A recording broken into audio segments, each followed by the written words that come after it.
Selamat sejahtera kepada semua subscriber saya. Saya Lee Kwek Hui, boleh panggil saya Miss Lee. Video ini adalah perkenaan dengan bab 6 struktur pasaran. Okey, dan subtopik kita adalah berkaitan dengan 6.4 iaitu monopoli, di mana fokus kita adalah perkenaan dengan 6.4.1 iaitu ciri-ciri monopoli serta 6.4.2 iaitu faktor kewujudan monopoli. Okey, jadi bagi bab 6 struktur pasaran, kita mempunyai 5 subtopik yang utama. Jadi sekarang kita tengah fokus yang 6.4 iaitu monopoli. Berkaitan dengan monopoli, ada beberapa subtopik kecil yang pelajar perlu kuasai. Jadi yang pertama itu adalah berkenaan dengan ciri-ciri bagi monopoli, diikuti dengan faktor kewujudan monopoli, dan yang ketiga, kelok permintaan firma monopoli, hasil firma, keseimbangan firma jangka pendek, keseimbangan firma jangka panjang, PPS iaitu pasaran persaingan sempurna banding dengan monopoli, dan akhirnya adalah berkenaan dengan dasar kawalan. Okey, jadi pelajar boleh nampak yang 1, 2, 3, 4, 5, 6 ini sebenarnya dia adalah mirip kepada pasaran persaingan sempurna. Cuma monopoli kita tambah lagi 2 subtopik kecil iaitu perbandingan PPS dengan monopoli serta dasar kawalan. Okey, jadi sekarang marilah kita tengok apa itu ciri-ciri monopoli. Okey, ciri-ciri monopoli kita cuba tengok. Ini adalah contoh dia lah. Dan sebelum itu kami pernah perkenalkan berkaitan dengan monopoli kan. Okey, jadi contoh Tenaga Nasional Berhad, Indah Water. Okey, so itu adalah contoh bagi monopoli. Marilah kita tengok. Yang pertama berkaitan dari segi bilangan firma, di mana kita kata firma monopoli ini merupakan pengeluar tunggal. Kalau tunggal dekat sini bermaksud hanya sebuah firma sahaja yang wujud dalam pasaran jenis barang. Okey, jadi disebabkan hanya barang dia saja yang dikeluarkan dalam pasaran, maka kita kata barang tersebut tiada pengganti. Okey. Dan yang ketiga, dari segi kebebasan keluar masuk firma, okey, kita kata tiada kebebasan ataupun tidak bebas pun. Okey, dan selain daripada itu, kita boleh guna perkataan wujud sekatan ataupun wujudnya halangan pun boleh juga. Okey, lepas tu yang keempat, dari segi kuasa untuk menentukan harga, dan kita boleh kata disebabkan dalam pasaran hanya sebuah firma sahaja, maka kita kata firma sebagai penentu harga. Dia yang menentukan harga. Ingat, ini tak sama dengan PPS. Sebab kalau PPS, kita kata dia sebagai penerima harga. PPS yang terima harga yang telah ditetapkan di pasaran. Tetapi bagi monopoli, dia yang tentukan harga. Itulah sebab kita kata dia merupakan penentu harga. Diikuti dari segi aktiviti persaingan bukan harga, dan hari itu Miss pun pernah bagi satu contoh yang berkaitan dengan aktiviti persaingan bukan harga, misalnya pengiklanan. Okey, disebabkan dalam pasaran hanya sebuah firma saja yang mengeluarkan barang, jadi tak perlulah firma tersebut nak bazir duit nak buat pengiklanan kan. Okey, maka kita kata dia ada aktiviti persaingan bukan harga dalam pasaran ini. Okey. Disebabkan dalam pasaran hanya ada sebuah firma sahaja, jadi anda boleh sebut pasaran monopoli ataupun nak sebut firma monopoli, sebenarnya dia membawa maksud yang sama sahaja. Sebab dalam pasaran itu hanya ada satu firma sahaja. Ingat, kalau anda nampak perkataan pasaran dengan firma bagi monopoli, dia sebenarnya adalah memberi maksud yang sama sahaja. Okey, sekarang kita nak fokus ciri-ciri dia. Dan ciri-ciri yang kita nak fokuskan ini sebenarnya hanya terdiri daripada 3 sahaja. 3 yang utama. Jadi yang pertama itu firma tunggal pasaran. Ingat, hanya satu firma sahaja yang wujud dalam pasaran. Ciri-ciri yang kedua, barang yang dikeluarkan tiada pengganti. Okey, sebab dalam pasaran hanya ada sebuah firma sahaja. Jadi, pasaran itu hanya ada barang dia sahaja. Memang tak ada pengganti pun. Okey, dan diikuti dengan ciri yang ketiga, wujudnya sekatan masuk ke dalam pasaran. Okey, jadi sekarang marilah kita tengok firma tunggal pasaran. Ciri-ciri dia, firma tunggal pasaran. Mempunyai kawalan sepenuhnya ke atas barang dan perkhidmatan. Okey, kata kunci dekat sini, kawalan yang sepenuhnya. Okey. Firma mempunyai kuasa monopoli untuk menentukan harga. Maka dia berperanan sebagai penentu harga. Okey, jadi ingat itu kata kuncinya. Firma berperanan sebagai penentu harga akibat dalam pasaran hanya mempunyai dia sebuah firma sahaja. Okey, jikalau hanya sebuah firma dalam pasaran dan kita kata firma ini dikenali sebagai monopoli tuli. Ingat ya, diikuti dengan ciri yang kedua iaitu barang yang dikeluarkan tiada pengganti. Okey, kita cuba tengok ciri kedua, barang yang dikeluarkan tiada pengganti. Keluaran firma tiada barang pengganti. Kenapa demikian? Sebab dalam pasaran hanya sebuah firma sahaja. Dia sahaja yang keluarkan barang. Jadi tak ada barang pengganti. Dengan demikian kita boleh kata bahawa pengguna tiada pilihan dan terpaksa membeli output yang dikeluarkan oleh firma. Okey, kenapa demikian? Balik kepada yang asal punya. Di mana kita kata firma tunggal pasaran. Sebab dalam pasaran itu hanya firma itu saja yang mengeluarkan barang. Jadi pengguna memang tak ada pilihan lah. Tetap kena beli dengan firma berkaitan. Okey, diikuti dengan ciri yang ketiga iaitu wujudnya sekatan masuk pasaran. Wujudnya sekatan masuk pasaran, okey, di mana kita kata tiada kebebasan keluar masuk firma ke dalam pasaran. Halangan kemasukan ke pasaran. Okey, apakah halangan-halangan dia ataupun sekatan-sekatan dia? Akibat apa? Dari segi pemilikan sumber, ekonomi bidangan. Okey, ekonomi bidangan ini anda pernah belajar dalam bab 5 kan? Cuba fikirkan apa itu ekonomi bidangan. Kami kata itu perkara yang baik kan? Baik dari segi apa? Dari segi kecekapan, dari segi cost per unit. Okey, nanti kita akan fokus yang ekonomi bidangan. Lepas itu, monopoli kerajaan dan monopoli gabungan firma-firma. Jadi itu sebenarnya merujukkan sekatan-sekatan ataupun halangan.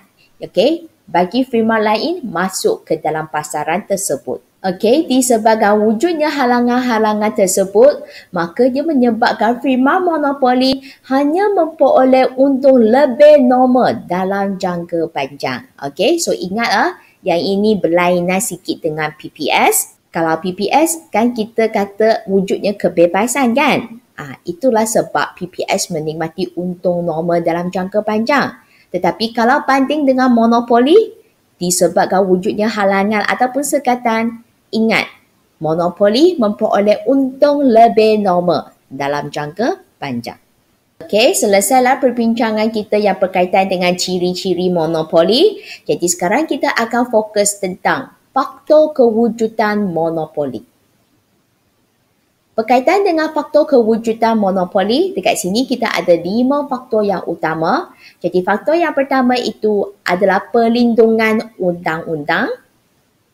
Okey, selain daripada itu, yang kedua kita ada keperluan saiz modal yang besar. Okey, dan faktor kewujudan monopoli yang ketiga itu adalah keupayaan teknologi. Dan yang keempat itu adalah dari segi pemilikan sumber, dan akhirnya adalah berkenaan dengan penggabungan firma.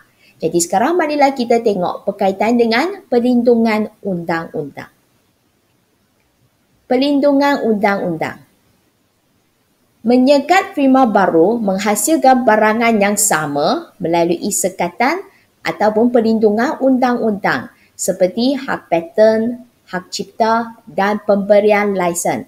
Okey, jadi perkara ini sebenarnya menyebabkan firma lain ke ataupun firma yang baru nak masuk ke dalam pasaran tak dapat menghasilkan barang yang sama dengan monopoli. Sebab itu adalah dari segi kawalan undang-undang. Kemudian, perlindungan ini sebenarnya dia adalah menggalakkan usaha penyelidikan dan pembangunan R&D bagi keluaran yang baru. Dengan reti kata lain, sekarang monopoli yang sedia ada ini disebabkan dia dapat perlindungan ini kan. Jadi sekarang dia akan berani dan cuba menghasilkan keluaran yang baru dengan menjalankan R&D. Sebab dia tahu bahawa barang yang dikeluarkan ini nanti akan dilindungi dari segi hak paten, hak cipta. Jadi itu adalah berkenaan dengan perlindungan undang-undang. Seterusnya, kita sambung dengan keperluan saiz modal yang besar. Keperluan saiz modal yang besar untuk memiliki teknologi dan peralatan yang canggih agar firma dapat menghasilkan output dengan cekap dan berkualiti. Jadi disebabkan sekarang dalam pasaran hanya ada sebuah firma yang menghasilkan barang berkaitan kan.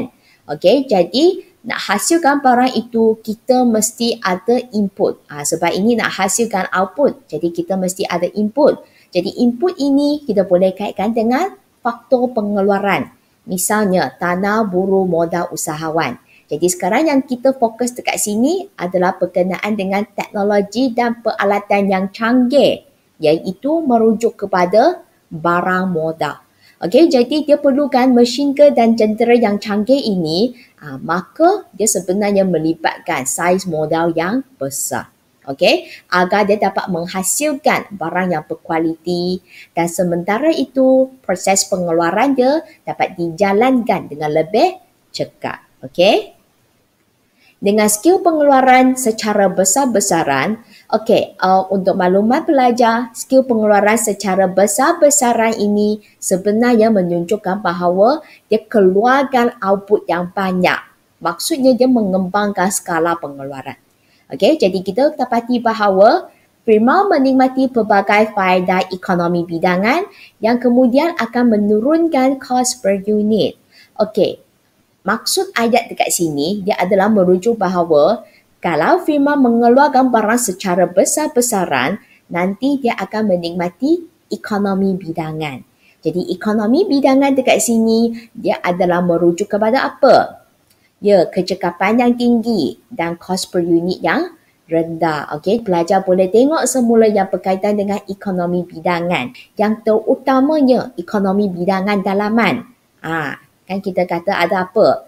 Ekonomi pengkhususan, ekonomi pengurusan, ekonomi teknikal dan sebagainya. Dan ini sebenarnya memerlukan saiz modal yang besar. Sambung dengan keupayaan teknologi.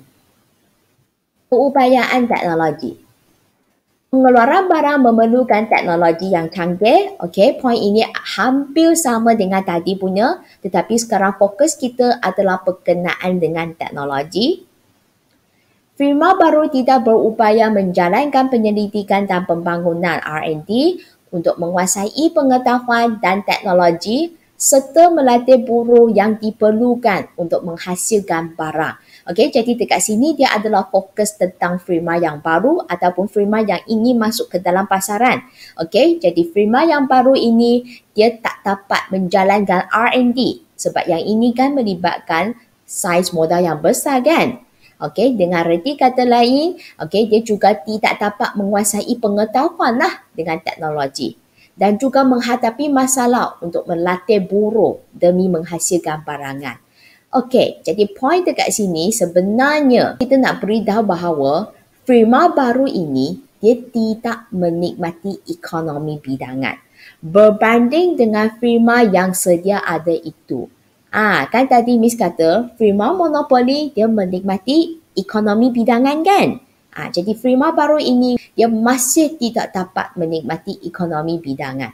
Jadi menyebabkan dia tidak berupaya buat pelbagai aktiviti. Okey, jadi itu adalah berkenaan dengan keupayaan teknologi. Faktor kewujudan yang keempat iaitu pemilikan sumber.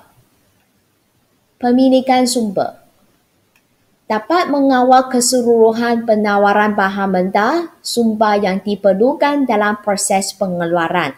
Okey, so bermaksud sekarang firma monopoli ini dia dapat kawal keseluruhan bahan mentah ataupun sumber. Sumber dekat sini dia sebenarnya merujuk kepada sumber ekonomi ataupun kita kata faktor pengeluaran di mana yang merangkumi tanah, buruh, modal, usahawan. So bermaksud sekarang firma monopoli dia dapat kawal semua faktor pengeluaran ini yang diperlukan dalam proses pengeluaran. Okey? Firma lain suka memasuki pasaran akibat tidak mempunyai faktor pengeluaran yang berkaitan untuk menghasilkan barang. Okey, disebabkan tadi Miss kata firma monopoli yang sedia ada ini dia sudah kawal keseluruhan bahan mentah dan sumber ekonomi kan? Jadi, keadaan ini sebenarnya menyebabkan firma lain tak dapat masuk pasaran pun. Okey, kenapa? Sebab dia tak ada faktor pengeluaran yang diperlukan untuk menghasilkan barang. Okey, jadi itu adalah faktor kewujudan yang keempat, pemilikan sumber. Kita sambung dengan faktor yang terakhir sekali, iaitu penggabungan firma. Penggabungan firma ya. Okay, kita cuba tengok huraian dia. Dapat mengumpulkan modal secara besar-besaran serta mengawal aktiviti huluan dan hiliran dalam proses pengeluaran. Okey, jadi apabila firma-firma tersebut digabungkan, dia dapat kumpulkan modal yang lebih banyak. Itu kata kunci dia, mengumpulkan modal secara besar-besaran. Okey, kemudian dapat mengawal aktiviti huluan dan hiliran. Okey, berkaitan dengan aktiviti huluan dan hiliran ini, sebenarnya Miss pernah bincang bagi video dalam bab 5. Cuba tengok semula apa itu aktiviti huluan dan hiliran. Maksudnya dari peringkat awal sampai peringkat yang ke akhir. Kalau anda nak maklumat lanjut, boleh rujuk semula video yang berkaitan dekat bab 5 ya. Okey, kita sambung. Firma-firma yang sedia ada boleh berpakat untuk membentuk kartel. Okey, kartel dekat sini dia adalah bertujuan untuk meningkatkan keuntungan kolektif. Okey, so bermaksud firma-firma yang sedia ada ini, mereka berpakat dan kemudianlah buat tindakan-tindakan yang berkaitan demi memperoleh keuntungan. Dan keuntungan ini adalah naikkan keuntungan kolektif. Maksudnya semua firma yang berpakat itu akan dapat keuntungan bersama-sama. Okey, jadi dekat sini dan bertindak sebagai monopoli yang dapat menguasai pasaran. Bermaksud mereka akan berpakat dan kemudian akan tentukan dari segi barang yang dihasilkan ataupun akan tentukan dari segi harga. Okey, agar mereka dapat menguasai pasaran tersebut. Jadi itu adalah penggabungan firma. Dengan demikian, selesailah perbincangan yang berkaitan dengan faktor kewujudan monopoli yang terdiri daripada pelindungan undang-undang, keperluan saiz modal yang besar, keupayaan teknologi, pemilikan sumber dan akhirnya penggabungan firma. Okey, tiba masanya masuk iklan. Jadi video-video ini adalah disediakan secara percuma kepada anda. Jadi sebagai tanda penghargaan, anda hanya perlu klik subscribe sahaja. Okey, dan terima kasih diucapkan kepada sesiapa yang telah subscribe dan tolong Miss promosikan channel saya kepada rakan-rakan anda. Okey? Jadi sekarang marilah kita masuk sesi soal jawab. Sesi soal jawab. Soalan dia. Firma monopoli merupakan firma apa dalam pasaran? Okey, jadi kita tahu bahawa dalam pasaran monopoli hanya terdapat satu firma sahaja kan? Jadi itu adalah firma tunggal dalam pasaran. Okey, soalan yang kedua. Firma monopoli berperanan sebagai apa harga akibat mempunyai kawalan sepenuhnya terhadap barang dan perkhidmatan yang dikeluarkan. Jadi yang ini adalah berkaitan dengan peranan firma monopoli. Okey, cuba fikirkan jawapannya. Okey, jadi firma monopoli berperanan sebagai penentu harga. Ingat, itulah dia. Okey, soalan yang ketiga.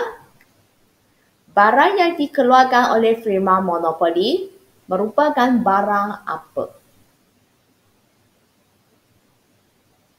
Okey, jadi barang tersebut merupakan barang yang tidak mempunyai pengganti. Jadi barang tiada pengganti. Soalan yang keempat. Dalam jangka panjang, firma monopoli adalah memperoleh apa? Akibat apa? Jadi yang memperoleh ini adalah berkaitan dengan jenis keuntungan lah. Jadi cuba fikirkan, dalam jangka panjang, firma monopoli memperoleh untung apa? Dan kenapa anda kata demikian? Okey, jadi dalam jangka panjang, firma monopoli adalah memperolehi untung lebih normal. Dan kenapa demikian? Akibat wujudnya sekatan. So, bermaksud sekarang ada sekatan masuklah ke dalam pasaran tersebut. Okey, kita sambung soalan yang seterusnya. Senaraikan 5 faktor kewujudan monopoli. Apakah 5 faktor tersebut? Okey, jadi bagi pelajar yang tak dapat fikir 5 faktor tersebut, tak apa, Miss cuba beri bantuannya. Kita cuba tengok gambar-gambar yang berkaitan. Okey, ini yang pertama. Yang kedua, ketiga, keempat dan yang kelima. Okey, agak berharap gambar-gambar ini dapat membantu anda cuba fikir semula apakah faktor kewujudan monopoli. Okey, cuba ya.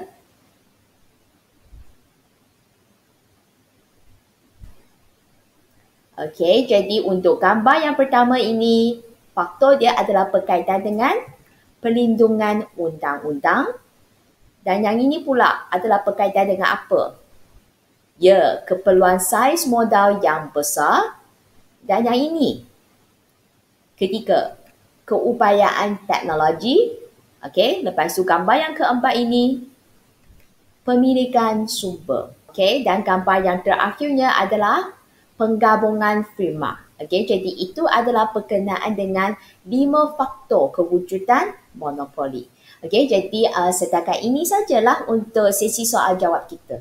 Dengan demikian, selesailah perbincangan kita yang berkaitan dengan ciri-ciri monopoli serta faktor kewujudan monopoli. Jadi untuk video yang seterusnya, kita akan fokus tentang kelok permintaan firma monopoli.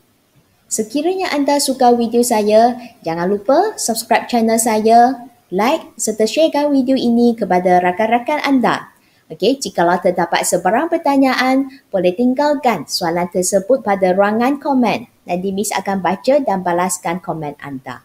Saya Lee Kwit Hui, saya merupakan pensyarah ekonomi dari Kolej Matrikulasi Perak. Saya juga merupakan peserta bagi Akademi YouTuber Guru Malaysia. Terima kasih kerana menonton video ini. Agak berharap video ini sedikit sebanyak dapat membantu anda dalam pembelajaran ekonomi. Okey, kita jumpa lagi pada video yang seterusnya. Bye-bye.